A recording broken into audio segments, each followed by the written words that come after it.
ang may likha, 7,000 pulo ang ginawa. Mga hiyas na inilatag sa malasutlang dagat. At ang bayan niyang pinili, nasa dulo ng bahaghari. Kaya't 1,000 kulay nangaakit kumakaway. Piliin mo rin ang Pilipinas, kapulo ang kwintas ng pelas. Piliin mo, yakapin mo, kayamanan niyang likas. Piliin mo ang Pilipinas.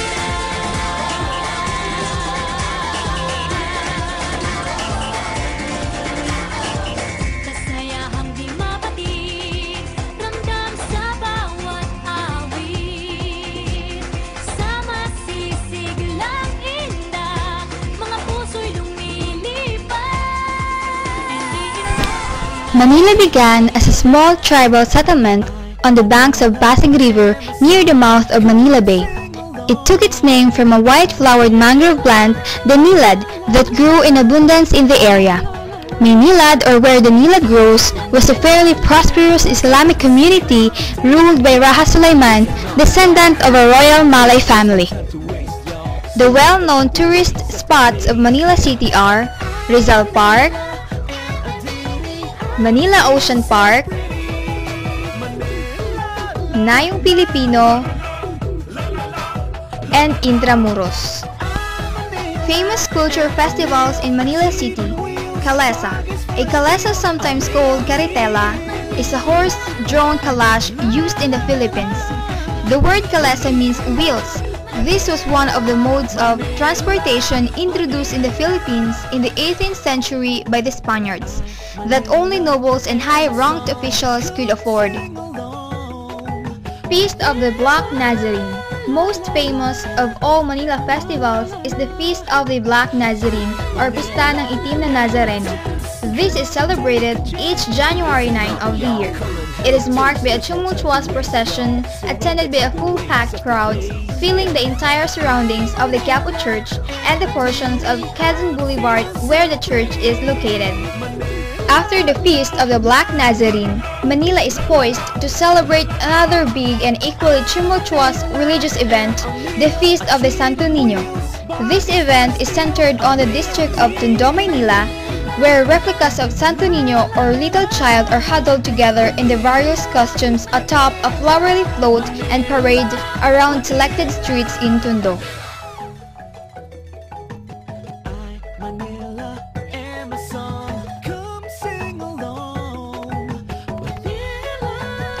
Political division. The city of Manila is divided into 16 officially defined administrative districts and subdivided into 897 barangays that are only known by sequential numbers instead of names. The districts only exist for administrative convenience and do not have their own sets of elected officials. Each geographical district is further divided into officially defined zones, which are clusters of 2 more barangays. The current mayor of Manila City is Mr. Alfredo Lim, who serves wholeheartedly. Manila's economy is multifaceted. Diverse products such as chemicals, textiles, rope, coconut oil, and shoes are manufactured. Food and tobacco processing also employ many residents. With its excellence-protected harbor, Manila serves as the nation's principal port. In addition, it is the financial and publishing center for the Philippines. Mandaluyong. There are different stories on the origin of the name Mandaluyong. One tells of the early days when the place abounded with a kind of tree called luyong, from which beautiful canes and home furnitures were made. Mandaluyong City is politically subdivided into 27 barangays. It is deemed as the Tiger City because of its notable number of shopping malls, entertainment hubs, financial hubs, and hotels. The population of Mandaluyong is 328,699. Mandaluyong City lies on a heart-shaped 26 square kilometer of land, 7 kilometers southeast of Manila, and 8 kilometers west of Pasig. It is located as the very center of Metro Manila. Piliin mo rin ang Pilipinas, kapulo ang kwintas ng perlas. Piliin mo, yakapin mo, kayamanan niyang likas. Piliin mo ang Pilipinas.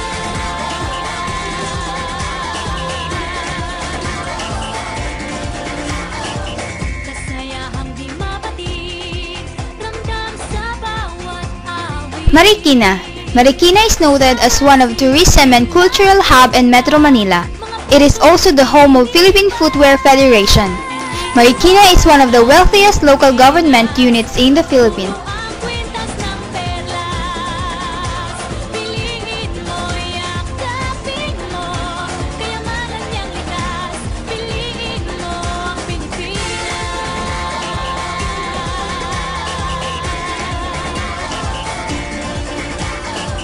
At ang ngiti ng may kapal, taglay ng bawat nilalang. May lambing na dumuduy. Marikina is divided into two districts, the District 1 and 2. The city is divided into 16 barangays, which each barangay headed by barangay chairman and its barangay councilors. Marikina was given the title the shoe capital of the Philippines because of its notable shoe industry, being the biggest manufacturer of shoes in the Philippines, producing almost 70% of shoe production in the country. The population of Marikina was approximately 479,394.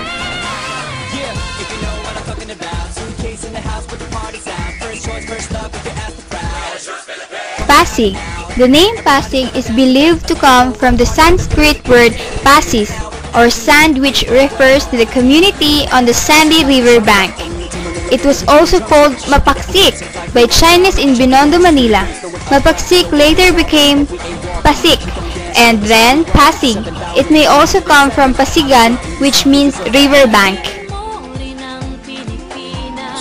Piliin mo rin ang Pilipinas. Piliin mo rin ang Pilipinas. Piliin mo rin ang Pilipinas. The western part of the city is where most of Pasig's financial resources are primarily concentrated. It includes numerous factories, warehouses, establishments, and commercial facilities. Piliin mo ang Pilipinas.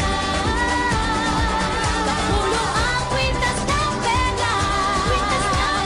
Piliin mo, yakapin mo, kayamanan niyang likas.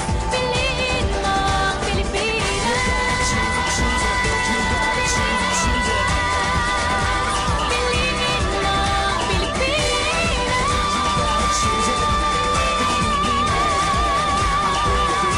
Pilipinas. Piliin mo ang Pilipinas.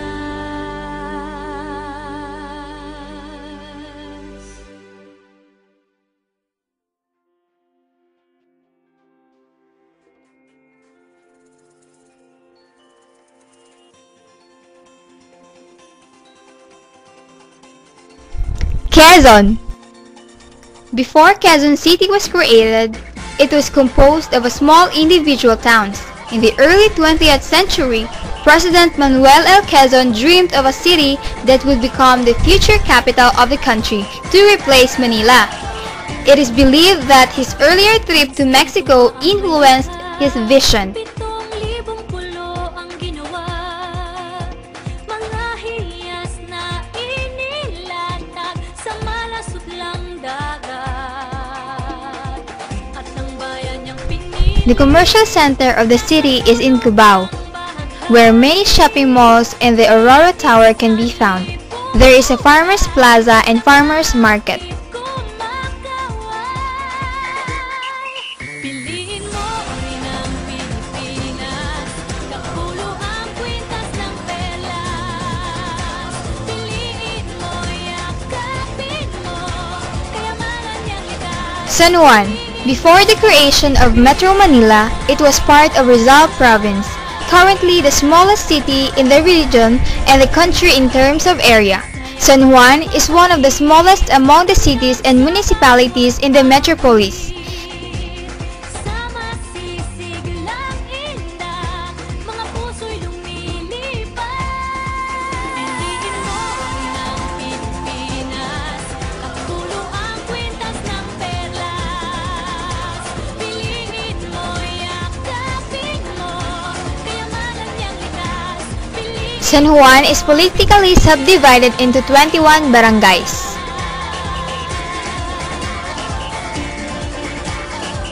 At ang ngiti ng may kapal, taglay ng bawat nilalang. San Juan is known for its celebration of the feast of their patron, Saint John the Baptist, every June 24.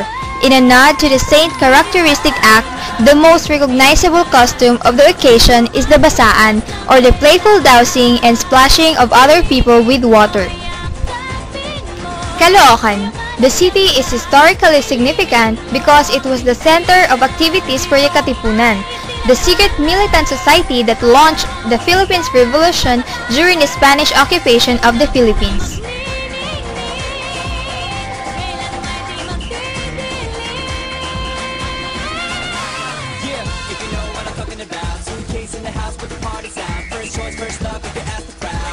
Caloocan City is divided into 188 barangays.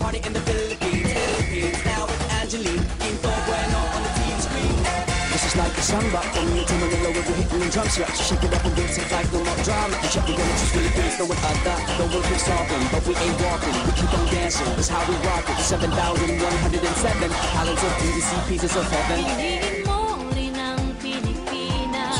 Piliin mo rin ang Pilipinas. Piliin mo rin ang Pilipinas. Piliin mo rin ang Pilipinas. Malabon. Malabon came from the words maraming labong, which means plenty of labong. The edible bamboo shoots, originally called the town of Tambobong. Malabon City is composed of 21 barangays. Katulo ang kwintas ng perlas. Piliin mo, yakapin mo, kayamanan niyang likas. Piliin mo ang Pilipinas.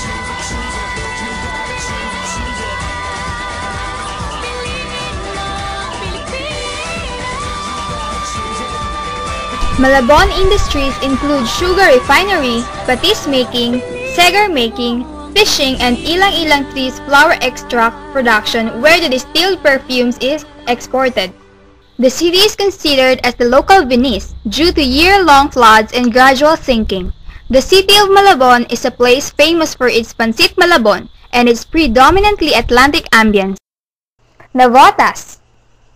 Geographical change prompted the people to refer to the place as Butas, Nayon ng Butas or Nabutas, a Tagalog word that means breach or burst through. What began as a natural channel developed into a regular waterway, now known as the Navotas River. In the later years, the place came to be known as Nabotas, then Navotas.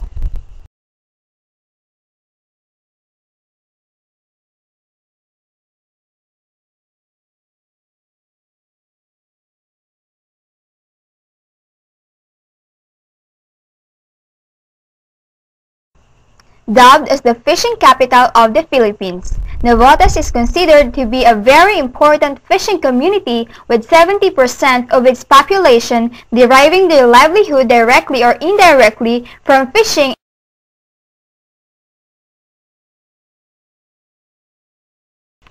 If there is one festival in Navotas that many tourists surely know about, it's the Pangisdaan Festival that transpires every 16th of January as a tribute to a very bountiful catch of fish in this fishing capital of the Philippines.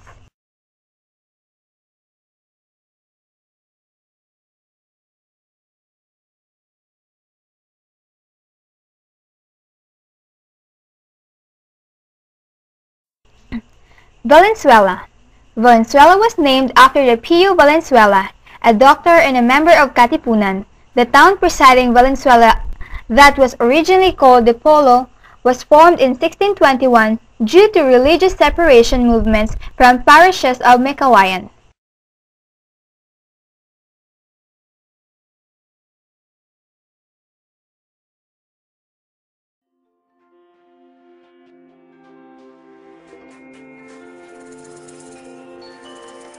The municipality of Valenzuela, the gateway to north, is now the Valenzuela City, one of the country's premier business and industrial centers.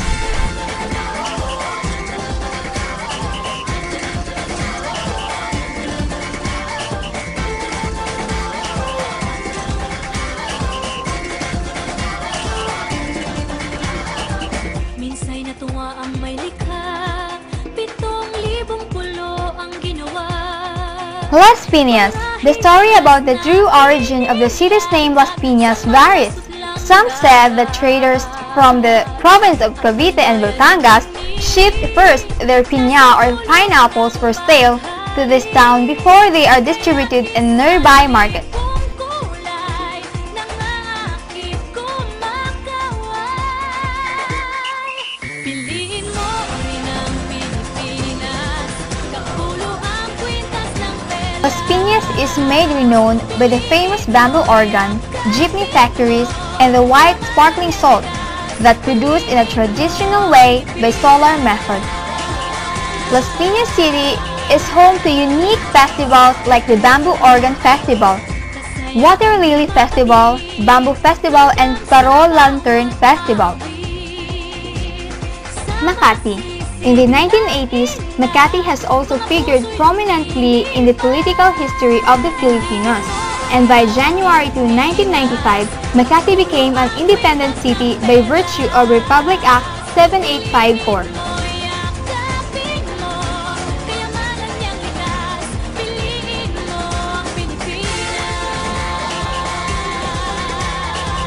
Makati is known for its developed business district, making it one of the Asia's important financial, commercial, and economical centers.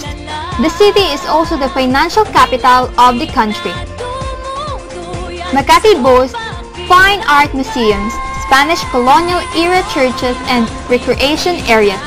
Along the southeastern border of Makati are the Manila Golf Club and the Manila Polo Club.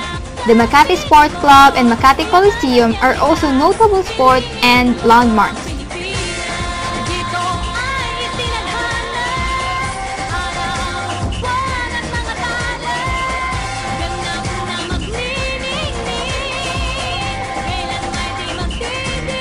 Muntinlupa. The original land constituting Muntinlupa could be deduced to have been prior land administered by the Augustinians, then sold and assigned to the Sanctuary of Guadalupe. Then on March 1, Muntinlupa becomes the 65th city in the Philippines, as signed into the law by President Fidel V. Ramos.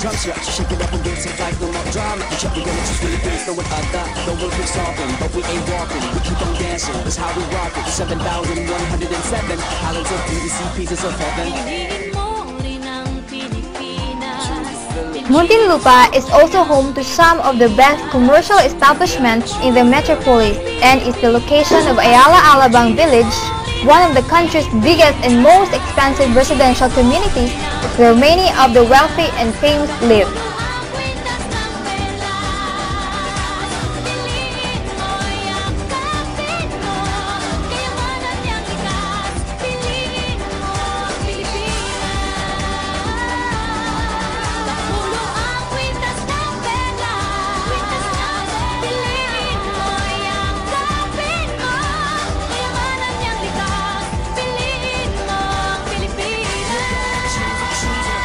Parañaque. The name Parañaque is derived from the phrase para na ake, which was commonly used in the past when people wished to disembark from Calesa. The phrase literally means stop now boy, para from the Spanish word to stop, na from the Tagalog word for now or already, and ake from the Tagalog word for boy or lalaki.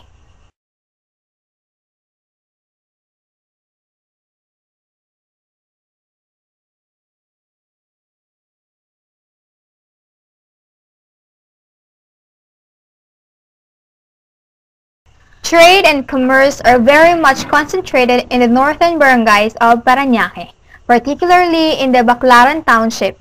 Its dry goods markets are known throughout the country as a bargain hunter's haven. Their line of ready-to-wear or RTW clothing are the most sought and haggled for items.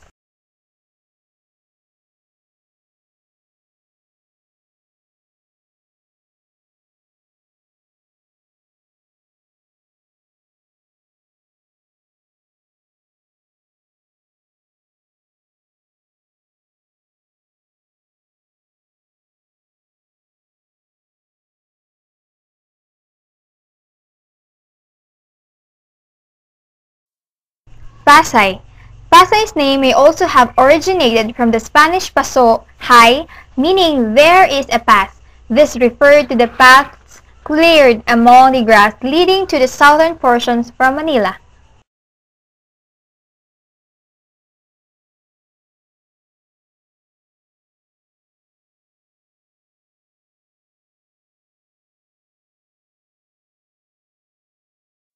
The largest mall in the Philippines is what we call the MOA. And then, Philippine Airlines is headquartered in the Philippine National Bank Finance Center beside the World Trade Center Manila in Pasay City. Spirit of Manila Airlines has its headquarters in Rojas Seafront Garden in Pasay City. Cebu Pacific and Interisland Airlines have their headquarters on the grounds of Ninoy Aquino International Airport and in Pasay City.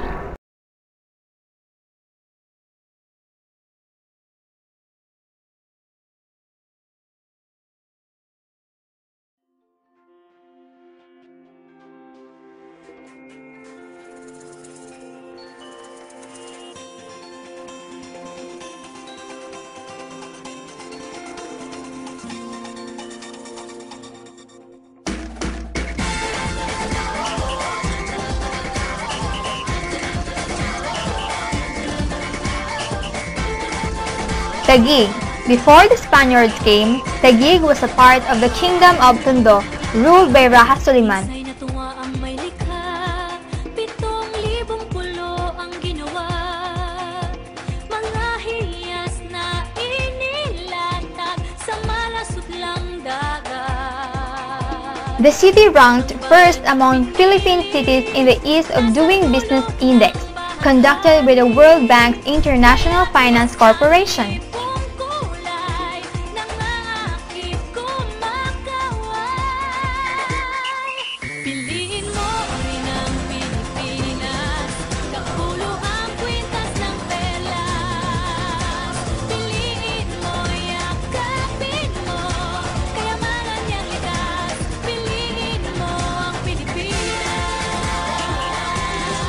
Pateros. Before 1770, Pateros was only a barrio of Pasig until the Spanish government general in the Philippines issued a decree making Pateros an independent municipality. The name Pateros most likely derived from the duck racing industry. The Tagalog word for duck is pato and Pateros means duck racers.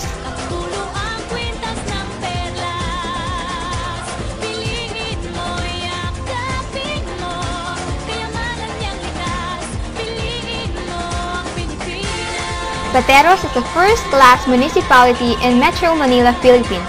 This small town is famous for its duck racing industry and especially for producing balot, a Filipino delicacy that is boiled duck egg. Pateros is also known for the production of red salty eggs and inutak, a local rice cake.